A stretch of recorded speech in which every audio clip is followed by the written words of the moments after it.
আসসালামু আলাইকুম পঞ্চম শ্রেণীর শিক্ষার্থী বন্ধুরা, আজকে তোমাদের সামনে নিয়ে আসলাম তোমাদের দ্বিতীয় প্রান্তিক মূল্যায়ন পরীক্ষার একটা গণিত প্রশ্ন। এটা কিন্তু একটা বিদ্যালয়ের প্রশ্ন তোমাদেরকে, তাই এটা ভালোভাবে পড়তে হবে, কেননা এখান থেকে তোমরা অনেক কমন পেতে পারো। এমনও হতে পারে যে হুবহু কমন আসতে পারে, তাই মনোযোগ দিয়ে ক্লাসটি করতে হবে। আর এই প্রশ্নটা আমি কিন্তু উত্তর সহ দিয়ে রেখেছি, তাই তোমাদের চিন্তার কোনো কারণ নেই। এই অঙ্কগুলো তোমরা উত্তর দেখে দেখে প্র্যাকটিস করতে পারবে। তো চলো শিক্ষার্থীরা, আমরা এই ক্লাসটি শুরু করে দেই। দেখো, এটা কিন্তু তোমাদের একটা বিদ্যালয় যেহেতু প্রশ্ন, তাই প্রশ্নগুলো একটু ঘোলা আসতে পারে।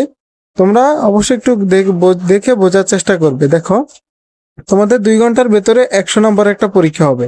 এখানে সঠিক উত্তর থাকবে 10টা। যেমন এখানে দেওয়া আছে দশমিক ভগ্নাংশ থেকেও প্রশ্ন আসছে যে 25.094 সংখ্যাটিতে 4 স্থানীয় মান কত। এখানে দশমিক আকারে প্রকাশ করা হয়েছে। দেখো, এখানে বহু নির্বাচনী প্রশ্নগুলো দেওয়া আছে, শতকরা থেকে আসছে, গড় থেকে আসছে, এমনকি তোমাদের ভগ্নাংশ থেকেও অঙ্ক আসছে, যা তোমাদের 26 সালের দ্বিতীয় প্রান্তিক মূল্যায়ন পরীক্ষা সিলেবাসেও আছে। এরপর দেখো, তোমাদের এখানে আছে শূন্যস্থান।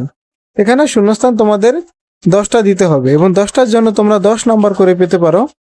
দেখো, এখানে শূন্যস্থানগুলো যেমন ড্যাশ হলো 0.01 দ্বারা 0.26 গঠন করা যায়। 0.3 লিটার করে 5টি দুধের প্যাকেটে ড্যাশ লিটার দুধ আছে। এটা কিন্তু একটা বইয়ের প্রশ্ন। এইভাবে তোমাদের শূন্যস্থান আছে 10টা। তোমাদেরকে 10টা প্রশ্নের উত্তর করতে হবে, এই জন্য তোমরা 10 নাম্বার পাবে। এরপর দেখো 3 নং আছে তোমাদের সংক্ষিপ্ত প্রশ্নের উত্তর। এক্ষেত্রে সংক্ষিপ্ত প্রশ্নের উত্তরও 10টা থাকবে। তোমাদেরকে 10টা প্রশ্নের উত্তর করতে হবে এবং এই প্রশ্নগুলো কিন্তু ব্যাখ্যার প্রয়োজন নেই, তোমরা শুধু উত্তরগুলো লিখে দিলেই হবে। এরপর 4 নং থেকে তোমাদের শুরু হবে যে জ্ঞানমূলক বা অনুধাবনমূলক প্রশ্ন, মানে এগুলো একটু ব্যাখ্যা বিশ্লেষণ করে সঠিক অ্যান্সারটা বের করতে হবে। যেমন এখানে একটা ভগ্নাংশের অঙ্ক দেওয়া আছে, এটা কিন্তু তোমাদের অনুশীলনের একটা প্রশ্ন যে 3 সমস্ত 3/4 মিটার ও 2 সমস্ত 3/1 মিটার দৈর্ঘ্যের 2টি ফিতা একত্রে কত মিটার। এটা কিন্তু একটা মিশ্র ভগ্নাংশ। এরকম তোমাদের সাধারণ ভগ্নাংশের অধ্যায় দেওয়া আছে, সেখান থেকে প্রশ্নটা আসছে। এরপর দেখো 5 নং যে প্রশ্নটা আছে, এটা হলো তোমাদের জ্যামিতিতে অংশ থেকে আসছে, যে একটা আয়তাকার জমির প্রস্থ এটা হলো তোমাদের দশমিক ভগ্নাংশ থেকে এসছে। এরপর দেখো 6 এবং 7 নং দেওয়া আছে গড় এবং শতকরা থেকে আসা প্রশ্ন। তারপর দেখো 8 নং এখানেও কিন্তু দশমিক ভগ্নাংশ। এরপর 9 নং একটা সৃজনশীল দেওয়া আছে। এখানে তোমরা সৃজনশীলটাও দিতে পারো, অথবা এখান থেকে ক, খ, গ, ঘ 4টা প্রশ্ন উত্তর করতে পারো। এরপর 10 নং তোমাদের জ্যামিতি অংশ থেকে 3টা প্রশ্ন আসবে, সেখান থেকে তোমাদেরকে 2টা প্রশ্নের উত্তর করতে হবে। এই 2টা প্রশ্নের উত্তর যদি তোমরা ভালোভাবে করতে পারো, তাহলে তোমাদের পরীক্ষার ভিতরে হুবহু কমন আসতে পারে। তো শিক্ষার্থীরা, এই ছিল তোমাদের গণিত প্রশ্নটি। এবার চলো এই প্রশ্নের আমরা সম্পূর্ণ সমাধান দেখে আসি। শিক্ষার্থী বন্ধুরা, দেখো এখানে 1 নং যে বহু নির্বাচনী প্রশ্নগুলো ছিল, এই বহু নির্বাচনী প্রশ্নগুলোর কিন্তু উত্তর দেওয়া আছে। এখানে একটু উত্তরগুলো ব্যাখ্যা সহ দিয়ে রেখেছি, যাতে তোমাদের অঙ্কগুলো পড়তে সুবিধা হয়। এরপর দেখো, এখানে 2 নং যে শূন্যস্থান ছিল, শূন্যস্থানেরও কিন্তু উত্তরগুলো দেওয়া আছে। এখানে আমি খুব সুন্দরভাবে সাজিয়ে দিয়েছি, যাতে তোমরা খুব ভালোভাবে এগুলো পড়তে পারো।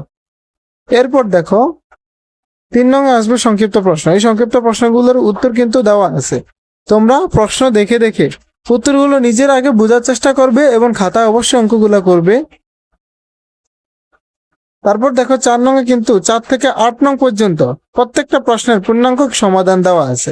এখানে কিছু অঙ্ক যেগুলো বোঝানোর সুবিধার্থে তোমাদের বুঝতে সহজে ওইভাবে ব্যাখ্যা দেওয়া আছে, আবার কিছু অঙ্ক আছে সহজ, সেগুলো খুব সহজ ভাষায় লেখা আছে। দেখো শিক্ষার্থীরা, এরপর 9 নং যে উপাত্তের সমাধানগুলো দেওয়া আছে এবং 10 নং দেখো উপাত্তের গণসংখ্যাও কিন্তু আমি চিত্র অঙ্কনের মাধ্যমে বুঝিয়ে দিয়েছি। এরপর দেখো 10 নং যে জ্যামিতি আছে 3টা প্রশ্ন। এখানে 3টা প্রশ্ন কিন্তু সংজ্ঞা সহ কত ডিগ্রি মান কিভাবে আসতে পারে চিত্র অঙ্কন করে দিয়েছি, যাতে তোমরা এগুলো নিজেরা দেখে করতে পারো। দেখো এখানে ট্রাপিজিয়াম, বৃত্ত এবং রম্বস প্রত্যেকটা জ্যামিতিক চিত্র এবং বৈশিষ্ট্য কিন্তু সুন্দরভাবে সাজিয়ে দেওয়া আছে। তো শিক্ষার্থীরা, এই ছিল আজকের ক্লাসটি। এবং তোমাদের যাদের ইংরেজি এবং বাংলা পরীক্ষা হয়েছে, আমি কিন্তু প্রশ্ন আপলোড দিয়েছিলাম। তো কেমন কমন পেয়েছো এই কমেন্ট করে জানাবে, এবং আরো পরপর অন্যান্য যে তোমাদের পরীক্ষা হবে, কিবারে কি পরীক্ষা হতে পারে, সেগুলো কমেন্ট করে জানাবে। তাহলে সেই অনুযায়ী আমি প্রশ্ন নিয়ে আসবো। আশা করি ভালো থাকবে, সুস্থ থাকবে, এবং এই চ্যানেলে নতুন হলে অবশ্যই চ্যানেলটাকে সাবস্ক্রাইব করবে। আসসালামু আলাইকুম।